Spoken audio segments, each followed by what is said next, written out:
Cricket মাঠে নাকি এখন আর আম্পায়ার লাগে না, লাগে শুধু একটা রোবট যার কানে একটা হেডফোন লাগানো থাকবে। হেডফোনে শুধু একটা ভয়েস বলবে, আবেদন করেছে, আউট দিয়ে দাও, ব্যাস কাজ শেষ, আর কিছু লাগে না।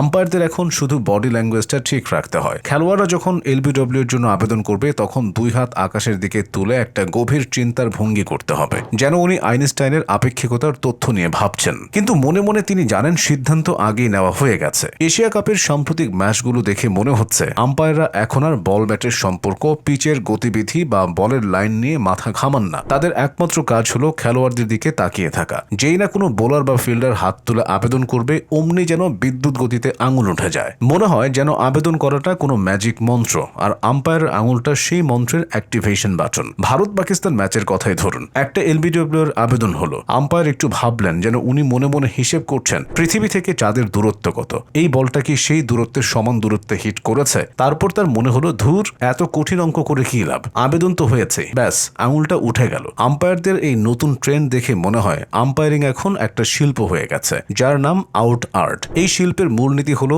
আউট আউট খেলা, অর্থাৎ কে আগে আউট দিতে পারে তার প্রতিযোগিতা। আম্পায়াররা একে অপরের দিকে এমন ভাবে তাকান যেন বলছেন, দেখিস পরের বলে আমি আগে আউট দেব। আর কোনো কারণে যদি কোনো আম্পায়ার আবেদন সত্ত্বেও আউট না দেন, তাহলে তার দিকে খেলোয়াড়রা এমন ভাবে তাকান যেন তিনি একটা মহা অপরাধ করে ফেলেছেন।